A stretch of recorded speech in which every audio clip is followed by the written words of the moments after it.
It's on. Hello, everybody. I don't even know where to look because my camera's in a wonky place.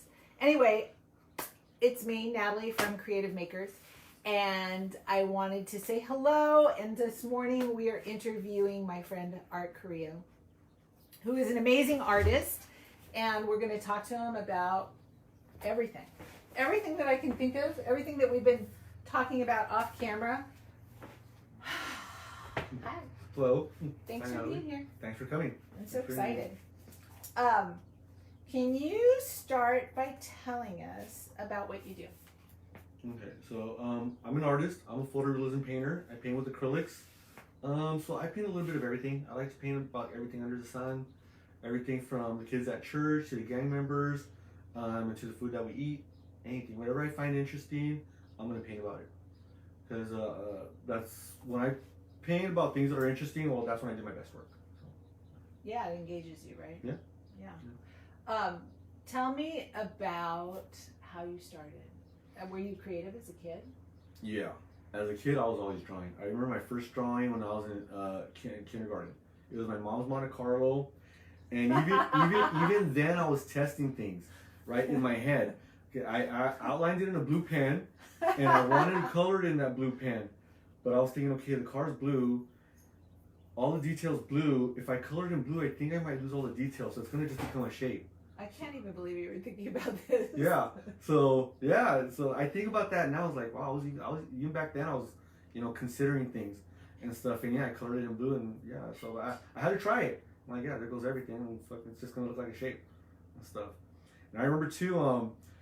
We had an art exhibit in kindergarten, and I went, and I remember even then being critical. I remember then only being impressed by one other painting and stuff. I was looking at everything else, like, oh yeah, this is what kids do. This is like kids, like, what we expect and stuff. But then I saw one other painting, like, all right, that guy's pretty good. My God, you were already comparing yourself. So did you have a lot of imagination, or were you just always thinking about, I see that thing and I want to somehow translate that thing to my piece of paper? No. What did it look like? I mean, or were you like a kid that used your imagination a lot, like played whatever, cops and robbers, whatever? Yeah, I did have a lot of imagination. I'd go outside with my toys, and I'd get lost for like hours. Like, having like little battles and things like that. So now when I see kids like that, I'm like, right, this is an imaginative kid. This kid could be creative. Because they got stories going on in their heads and stuff, There is one kid from church, my girlfriend's church, that he was like that. I would see his drawings, and he would have a lot going on in the story. I'm like, all right, this guy's creative and stuff, But yeah, I was always interested in cartoons. Like kids, I'm interested in cartoons and stuff, so that's what I drew. I was interested like a lot in Voltron and Transformers, so I would create my own stories, battle scenes and things like that with these cartoons. So I was always creative and imaginative, yeah. And then, okay, so you were a creative kid. Did it stay that way as you grew up, or did you lose it for a while? Did it come back? What happened? Yeah, well, growing up as a kid, I was skinny and timid, and like that's when I would get picked on. Things change, and I'm not just about you, but yeah. But I was always a good artist, so that's what I kind of used to make friends, right? I would draw my drawings and show it to my friends, and then they'd laugh or they'd like them, so I was cool. I'd be accepted and stuff. But yeah, in high school, I did stop. Like in about 10th grade and junior, that's when I kind of stopped. I started doing other things. Like, I wanted to become a tagger and stuff, and so I stopped drawing. It's like, I wanted to do other stuff. But then too, like my parents. Wait a minute, how does somebody want to become a tagger? Because I guess that I was a wimpy kid, so you get tired. So you thought that would make you a badass? Yeah, like I would, yeah, because you see like the gang members and the badass people. A lot of people don't want to mess with them and stuff, and they have girls like them and stuff, and not only that, like my parents too, they were kind of into the gang lifestyle. I have uncles that are from gangs, so now when I think about it, I was kind of already being turned on to that, or it was already part of my life. So when I eventually wanted to become a gang member, because taggers like was just one level below gang member, right? And I like to go all the way. So I'm like, well, what the hell, man? And one of the guys that we used to hang out with as taggers, he was a gang member. So we kind of wanted. He was the craziest guy, And that's, you guys all wanted to be like him. Yeah, and then he got shot in the head and they killed him. Oh my god. But that's what happens. Kids, don't be gang members. No. And stuff. But yeah, a lot of people don't survive. And so I have some friends that, you know, they survived and they're businessmen and they have businesses and they're doing extremely well. But a lot of guys don't. And stuff. A lot of guys don't. So, but no, it's not good. But eventually that's what I did. I didn't give a crap anymore. I remember telling my dad that, you know, one of my teachers, she wanted to help me. She had got me to like an interview to go to an art school as a FIDM, a fashionist. Oh yeah, I went there. Oh, you did? Yeah. Oh, right. Fashion Institute of Design and Merchandising, Yeah. FIDM is what it's known by. Yeah. Yeah. And I remember telling my dad about going to art school and he just laughed and stuff, but he didn't know any better. You Of know, course, stuff, he didn't know yeah. any better. You know, he came from Mexico, so their idea is just work or go to school. They would tell you that, but since they never went to school, they didn't really know the importance, so they wouldn't really emphasize it and stuff. So after a while, it was like, okay, nobody gives a shit. I don't give a shit either and stuff. So you know, and I just want to be respected. I want to have some fun because in my household it was very strict and stuff. So eventually, you just want to bust out. So wait a minute. So this teacher that intervened and tried to get you into art school, was this before or after you were tagging? It was during. It was during. Yeah, it was so like, she saw that there was some. She saw the artist in you, and she also saw that you were heading for trouble, and so she was trying to intercept. Yeah. I remember when I went to I forgot what they had. It was like some event that they were having, so I was gonna go, you know, just to check it out. But I remember, going all dressed like a gang member. God, I'm glad you're laughing now. I'm sure everybody was freaked out. Probably just ignoring me too. A lot of people just ignore you, stuff, you know, and they don't want anything to do with that. So. But you understand it. I get it. Yeah. You know. I get it. Even when I was doing that, I got it. I understood it. I'm not a good example. I'm a bad example of what people are doing. So I understand people don't want to talk to me, or I used That was to. then. Yeah. That was then. Not Yeah. you know, not necessarily now. No. No. I still have some bad habits from them. Back there. We'll get to those in a minute. All right, continue on with your story. So the offer to art school was there. Your parents giggled and laughed, and you decided that nobody cared. If nobody cares, you don't care. So now what? So that didn't do me any good. Of course. Because I don't care, so I didn't care about what I did with my life.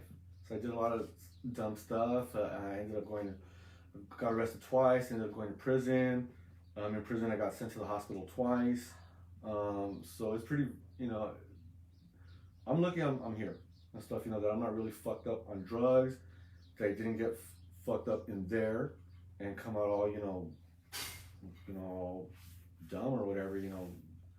Some people get messed up in there. Of course. Stuff, you know, I mean, to the place where I went, before I got there, they had stabbed one guy's eye out. So and where I went was like supposedly like the lowest level of like minimum security prison, where like it's not the craziest place, but stuff like that still happens. Of course. So, yeah. And but yeah, so I'm just lucky that you know, I survived. It didn't go well. I didn't like it. You know, I didn't get anything. You know, nothing good came from it and stuff. So I'm there, you know, just fucking up, and I didn't like it. I didn't like where I was and stuff, you know. I had missed being good at things, and you know, being respected, and you know, just being good at things and looked at, and just looked at that way, like, you know, like you're somebody that's valuable, you know, somebody that's you know, a decent person and stuff. So I missed all that. And So hitting bottom, sort of like having none of that, made you realize how much you missed all of that. Yeah. Wow. And well, the worst thing, it made me realize who I had become, what I was, and I was a bum. I wasn't doing anything. Well, I was. I didn't like that. I didn't want to think that about me, but I had to believe that. I had to know that about myself. I had to realize that before I could say, you know what, I don't want to do this anymore. I want to fucking do something else. Because when you're in denial, then you're never gonna change. Because you probably don't think that you need to, and stuff. So you know, that's what I was. I was a bum. I was a drug addict. I was a piece of shit. You know, stuff. You know, I wasn't doing anything. I didn't like looking at myself. Nobody wanted to. You know, I didn't really have who wanted to be my friend. I mean, I was just a bum. Right? You know, what kind of girls didn't go out with me? I didn't have anything to offer. I didn't have anything to talk about either. Like when I started going back to school, that was my problem. Like I felt like a fish out of water. I was like 28, and everybody, you know, 19, 18, 20, fresh out of school, you know, talking about stuff, having interest. And I only know about drugs and being a drug addict. So I couldn't really have conversations and stuff. So yeah, I felt like a fish out of water, but I also knew, you know what, that's what I had to go through. All right, I have to go back for a second. I'm keeping track here in my head. So, when did you become a drug addict, and what was your drug of choice? Well, I started smoking weed in high school and did a little like most kids, yeah. glass in high school. That's when I got introduced to glass. But then What's glass? Meth? Crystal meth. Okay. Crystal meth, but I wasn't heavy into it. It's something I would like occasionally do it. But when I really got heavy into drugs is well, when I got into gangs, my younger brother followed me, and he got shot and he died. So after that, that's when I really fell apart, and I really got lost in drugs and started doing a lot of drugs and stuff. Mostly I would do primos. That's joints with cocaine in them. And so I was addicted. I think we call those. Not that I've done this. I have not done this. We call these Cocoa Puffs. Oh yeah. Well, yeah. And stuff. So I was addicted to that for about 2 years, and then crystal meth after that for about another 2 or 3 years, and on and off for probably about 8 years. Wow. So from because for a while I went to go live in San Diego for 2 years, so I wasn't doing it so much there, and but then when I came back, I fell back into it because that was all I knew. That was all I knew and stuff. That was all I knew. I didn't really. It was little older friends that I had, just like gang members, people like that. So and stuff, and they're not all drug addicts. I'm not saying, but that's where I started doing a lot of the heavier drugs. I mean, you put yourself around the same people. I don't know about you, but every time I walk into my mom's house, I'm 13. Mm-hmm. Yeah. I don't want to be 13. I'm 56. Yeah. But I'm 13 when I walk into my mom's. Yeah. Yeah. So I mean, you walk into your old neighborhood, you're back in it. Yeah. Okay. So by the time you decide that you're going back to school, have you given up drugs? Are you still dabbling? I still smoke weed. You're still smoking? Yeah. Okay. But the other stuff is gone? Yeah.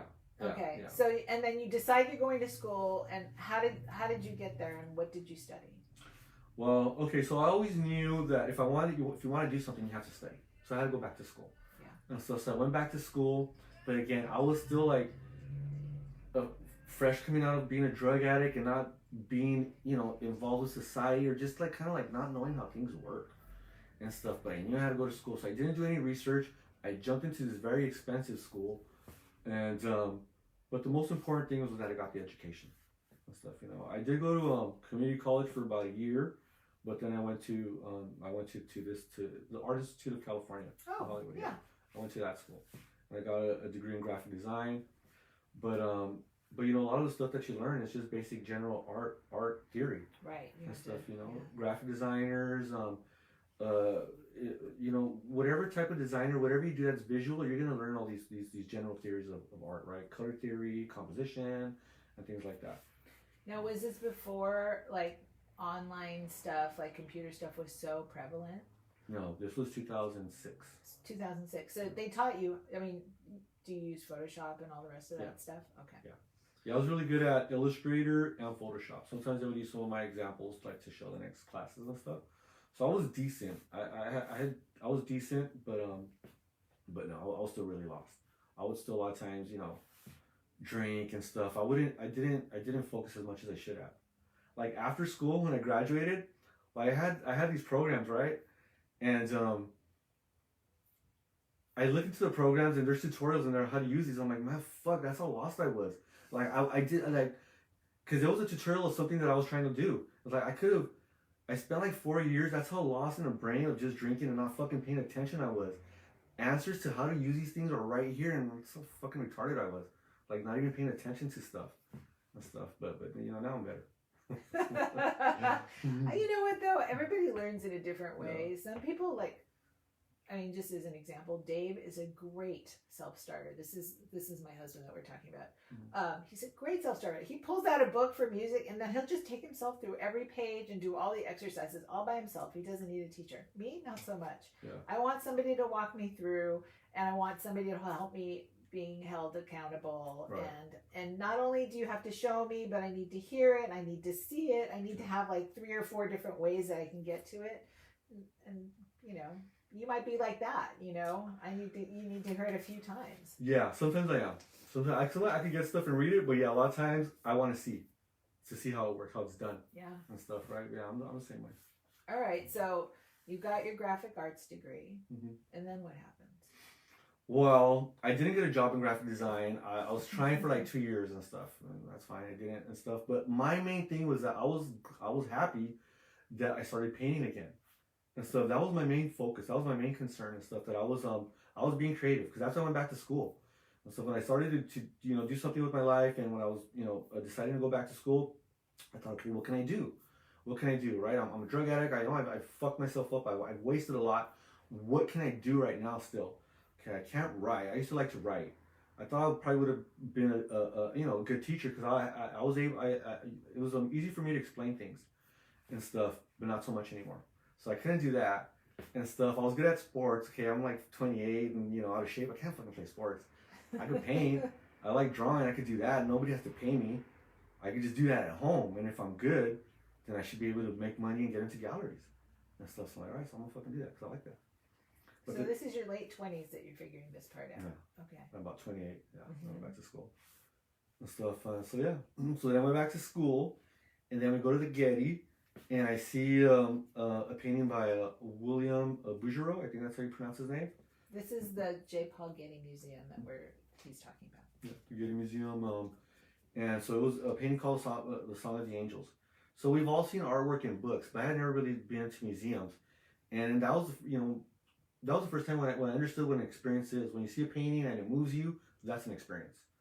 And so I saw that painting. It was the first time I'd been confronted with something that's flat, but it feels like you want to stick your hand in it. So that was blowing my mind. And then my heart sank because I thought I was good. I was always like the best artist in class. And then you see this next level stuff. And I'm like, where the hell do these people come from? Like, I'm not fucking like that. So then my heart, I was crushed because, right, I was a piece of shit. I'm fucking coming out of being a drug addict. I don't think I'm, I'm trying to find some value, like, for in myself. So I thought, okay, well, art will give me that. But then I see these next level people, and I don't even think I'm like that. So now I'm thinking, I'm not even going to be a good artist. So I was crushed. I was kind of sad. But like, you know what? I just have to fucking keep on going. So then we had an assignment to do some self-portraits. So I did one of my face. I tried to do it photorealistically, and I was able to do it. So I was like, oh wow, okay, so I'm one of these people. I can do that and stuff. I didn't finish that painting. Like, it got really hard. Halfway through it, like, I got nervous. So like, I don't even fucking know how I'm doing this. And I couldn't do it anymore. So I left it. I have it there still. But then we had another assignment for another portrait, and I said, you know what, I'm gonna do it again. This time I'm gonna finish it. This time I'm gonna go bigger. I'm gonna add more things to it. I'm gonna make it harder for myself, but I'm gonna fucking finish it. And I did and stuff. So and that's it. From there I just kept on going.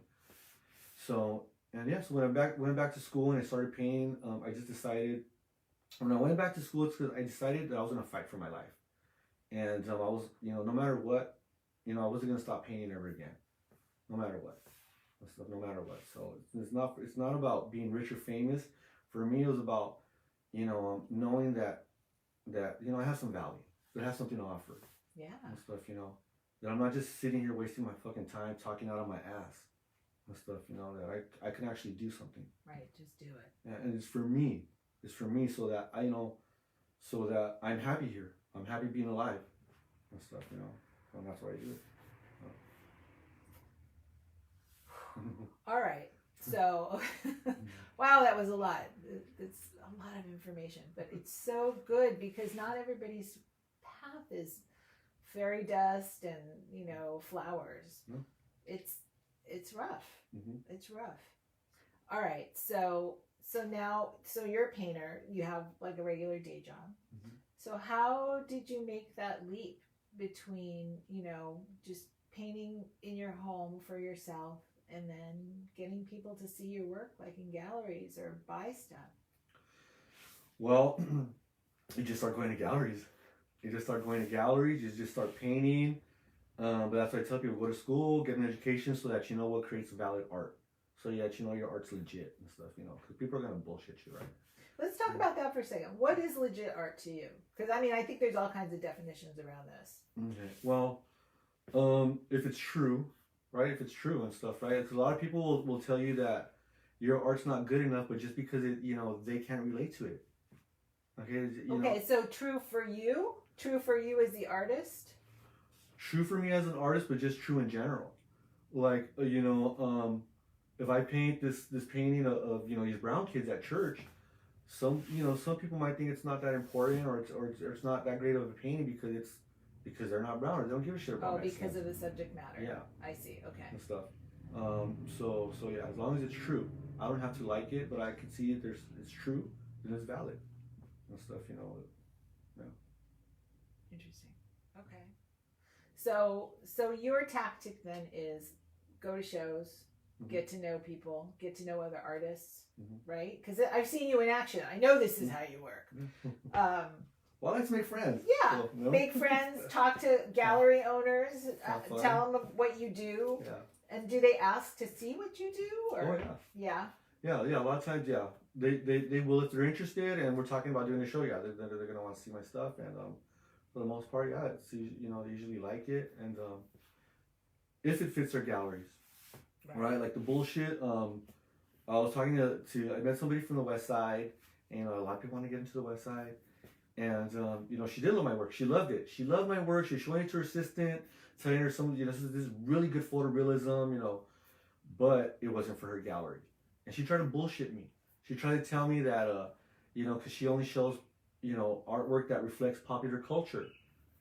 Okay. Interesting. And my work does too. Yes, depending on what your culture is. Yeah. Depending on what your culture is. A lot of the stuff in her, she had some graffiti stuff, but a lot of the stuff was catering more to like people with money. Like there was a lot of Louis Vuitton logos, the Monopoly Man, and stuff like that. So things that had to do with money. But at the same time, like I said, I guess she thought I was an idiot. I know what popular culture means. Some of these paintings where I have Dodger stuff and sriracha sauce. Sriracha sauce, when I did that, was so fucking popular back in the day. I remember like they had Jack in the Box was coming out with a sandwich. Everybody was coming out with stuff like that. Yeah. I have just as an aside, we'll post links to all of Art's work and how you can see all of this stuff that he does and what we're referencing here. By the way, this is a painting that he's currently working on behind me that I happen to know is kicking his butt because he's talked about it that way. But it's incredibly beautiful and it's very large. How big is this? 3 feet by 4 feet. 3 feet by 4 feet. And you can't tell in this video right now, but there is detail upon detail in here. I mean, every feather is like completely drawn in and it's not finished yet. It's still got this whole bottom aspect to be done, but this is incredible. Incredible. Thank you. Okay. Anyway, where were we? We were talking about meeting gallery owners. Oh yeah. And so, but yeah, so you're gonna get that. That's part of the game, right? You're gonna be rejected. You're not everybody's cup of tea, and that's fine. That's life. You're right. That's life. Exactly. Not everybody's here to love you or like you. Yeah, and that's life. And the sooner you get to understand that, the less time you're gonna spend crying in your room after a fucking show. So, I mean, geez, because that's fucking life, man. Get over it. And stuff, I don't like everything I see, and I don't, and I've talked to people that tell me they don't like my work, and that's fine. You don't have to. That's cool, and stuff, But yeah, you just go out there and talk to people and just put yourself out there. Start putting yourself out there, and like I said, right? I mean, I thought I was good, but that's just in my head when I started. The world's gonna tell me if I'm good or not. So you got to put yourself out there, and just like any other product, like if Pepsi or anybody else puts out a product, and if it's not good, it's not gonna sell. So probably not good and stuff. So I needed to know that. And yeah, as the first couple of years, I really didn't sell much, but I had a lot of good responses, right? People love my work. They want to show it. All right, that's good, but fucking people need to buy it then. But after 2015, that's when like it started selling and people just started buying my stuff. Like I've never had a studio sale. I had one only, but that was at Avenue 50. And that's when I probably sold like half my stuff. But ever since then, I've never had a studio sale like a lot of artists do because their work is accumulating and they want to get rid of stuff. I've never had that problem. Yeah. And stuff, and that's good. I feel happy for that and stuff, Sometimes I invite people to come over because they want to come and see my work, but I always tell them, look, I only have like 8 or 10 pieces and stuff, I want to let them know because there was one guy, I guess, he was hoping to come and see a bunch of stuff because I guess he wanted to, people want to take advantage of you sometimes. Yeah. And so they want shit for cheap. I told him, no, look, I only have like 10. And he got mad. He's like, well, let me know when you have more. I'm like, bro, I've been, maybe I might have more, but for the way it's been going these past 5 years, like, I don't have shit, so I don't know if I'm ever going to have more, whatever. Right, you make it, you sell it. Yeah. You make it, you sell it. Yeah, so, come over, I don't know, whatever. Stuff, that's fine. Do you have a game plan, like this entrepreneurial part, the part where you have to get out there and sell your stuff? Do you have like a game plan in your head and how you've been operating, or are you just flying by the seat of your pants? Kind of just flying, by the seat of my pants, just kind of working. And yeah, but I do want to get more, I want to make more money for sure. I want to live off my art. So I would like to get into public arts and stuff. I have taken a class on how to to reach and write grants and stuff, but I've only reached out to one and stuff. I know I need to do more than that and stuff, but I do want to work with some of the muralists that I know, so that way I get more familiar with it and I know people and stuff, and just start selling for hire and stuff. Last year was the first year where I usually get about 2 or 3 commissions a year, but it's usually from people like that don't really go to galleries and buy from galleries, so they spend less. Yeah. And stuff. So I give them different prices. Last year was the first year where I was getting what I was asking for, like with this one and things like that. Like this person actually wants another one and stuff. So that would be great if I could just live off of paintings and stuff like that. That's great, man. I would love that. Let's talk about how you come up with your pricing, because I know this comes up for a lot of people. People are like, I don't know how to price my art. Mm-hmm. I don't know what to do. And let's talk about how you did that. How maybe that's changed over the years, even.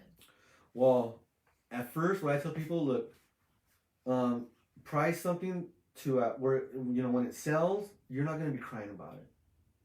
Right? We all used to do that. Feeling like you just gave it away. Yeah. Why'd you even bother? Yeah, and I hated being that little crybaby. So like, you know what? Stop crying, and put on your boots, set the price that you're comfortable with, and live with it and stuff. Because I don't want to cry about it. I don't want to hear crying about it. Set the prices that you're comfortable with. So that's what I tell people and stuff. So I set prices that I know the gallery's gonna get half. So that other half that I get, I'm happy with it. Right. So that's what I do. So do you price, like some people I've seen some crazy stuff about pricing, like they price per inch. Oh. So that this is how much my paintings cost per inch. So if you're going to get a smaller painting, I just calculate the inches by the price, and that's the price. Mm-hmm. And then if it's a bigger painting, it's a bigger painting. I calculate the inches by the price, and that's it. 20 square inches at $1 square inch is $20, whatever it is. That's crazy. It's crazy. It is crazy, but people do it. Well, what I do is okay, I know I'm not famous. But I know my work is, it's good. It's high quality. But I'm not going to ask for the famous prices. So I'm looking for something in between. I go to galleries. I see work that's similar to mine, what those prices are. I look at their name. Okay, that's high because that person's, who they are. But I'm good. Mm-hmm. So I don't have to be lower than that. So I come to somewhere where I'm comfortable with and stuff. And you said something that was intriguing to me, that you let the world dictate to you whether you're good. Do you still believe that? Well, they don't dictate if I'm good. They're gonna let you know if you are, right? Like Steven Spielberg said, it's important to have the respect or the acceptance of your peers. So I can tell who's good or not. People that are good can, right? And stuff. We could tell who's good or not, and they're gonna let you know, and people are gonna be honest with you, and you know who's lying to you, and that's why you go to school, so you could learn, and you can know if they're lying to you or not. And then you see supposedly what's good out there, so you could compare yourself. Like, wow, I'm fucking just like that guy right there, and stuff. So yeah. So for me, it's like the world. It's more of a confirmation of who you believe you are. If you think you're good and you are, you're gonna know. The world's gonna let you know. Either because they're gonna be looking for you, or they're gonna buy your stuff, or the things that they say, the way they say things, and stuff. A lot of times it's the way they say things. Yeah. And stuff.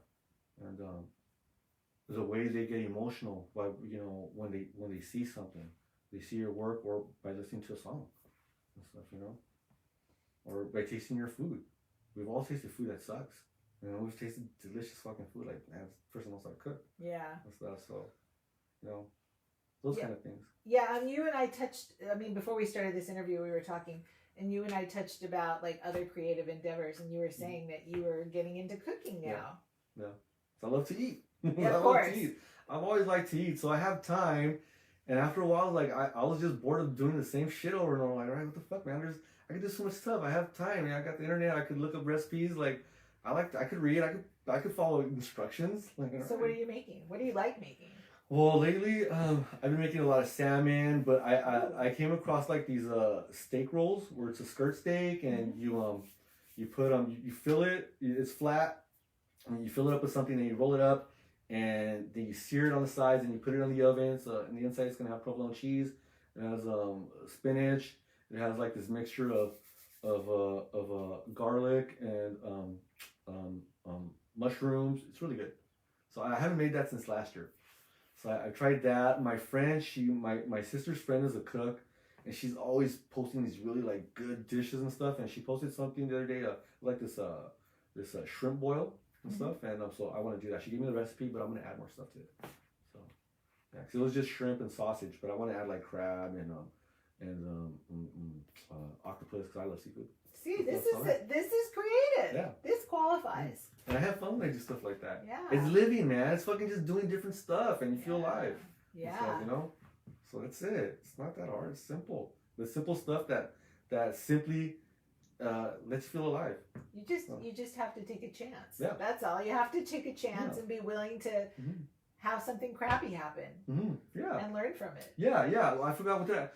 There's a couple of recipes that I tried. I did an oxtail soup and it's something else. A stuffed bell pepper, and I didn't like it. I'm not gonna try it again. I'm gonna look for a different one. All right. So what's next for you? I mean, what are you seeing happening? I don't know, the next 2 to 5 years. What are you hoping for?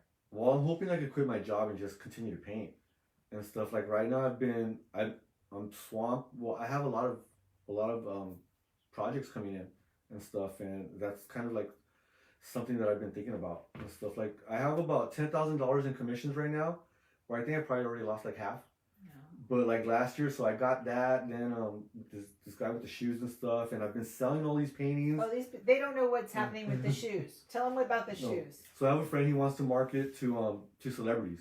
So yeah. So it's kind of top secret. So I'm not gonna say much, but so that's what we're doing right now. He wants to market to celebrities. So I'm his artist. I paint on the shoes, and then he gives them to the celebrities.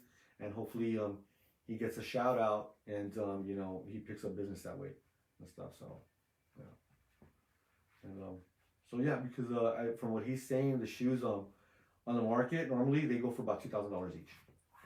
Wow. So if we get to doing that, I get half, he gets half. Nice. So, yeah. Do they take a long time? A little bit. They're taking me a long time because I have a job and I'm tired and stuff. So when I come home a lot of times, but if I'm working on them every day, depending on how much detail, then that's going to determine how fast I finish the shoes. And that what we're talking about earlier, where you're asking me about prices, yeah, that determines the price too, like the detail, how much amount of work. Yeah. Like this is one price, but let's say if there was a bunch of detail in the background, then that's more work. So it's going to be more. Yeah. So that's basically what I tell people. Look, a smaller painting is less work. A bigger painting is more work. So it's going to be higher. And then if you have, let's say you have a portrait with a face and nothing in the background, that's one price. But then you want trees and stuff like that in the background. Well, I have to work more now, so it's going to be more. So. Right. Of course. Oh, there was something else I wanted to say and I totally lost it. Oh, man, getting old sucks sometimes. It does. Well, all right. I'm excited. I'm excited for you. This entrepreneurial journey is so crazy. And I just want to tell the people that are watching or that are hopefully will be watching, if you think that you want to move forward with doing something so that you can create more time to do your art, talk to me. I want to know about what you're doing. Maybe I'd even be willing to have a personal phone call with you just to get to know what you're doing and see if I can lend any assistance in that matter. So that's for me. Art is a member of our group now. I don't know where the camera is, so I never know where I'm looking. Art is a member of our group now, so if you want to reach out to him and ask him questions within our group page, you're more than welcome to do that. Mm-hmm. Anything you want to part with? No, just have fun, enjoy life. If you love something, do it. Just do it. Just do it. You know what? I remember what I was going to talk to you about. One last thing. You were the king of getting up at like 3:30 in the morning and painting at 3:30 in the morning. You were crazy. Mm-hmm. That's the only time you've got, huh? Yeah. Yeah, it's like, okay, you want to do something in life, nobody said it's easy, right? We know a lot of people that want to be artists. Yeah. I don't have the time. Yeah. It's like, you might not ever have it. You have to fucking make it. Yeah. You have to make the time. Like anything else you want to do in life, right? You make the time for it. So yeah, if you don't make the time, if you don't put in the effort, you probably really don't want to do it. Sorry. That's the truth. Those are great parting words. Yeah. All right. Thank you so much. Yeah, thank you. Thank you guys for being on here and watching. I see you, Janet Wiley. Thank you for joining us. And we'll do it again soon. All right. Bye.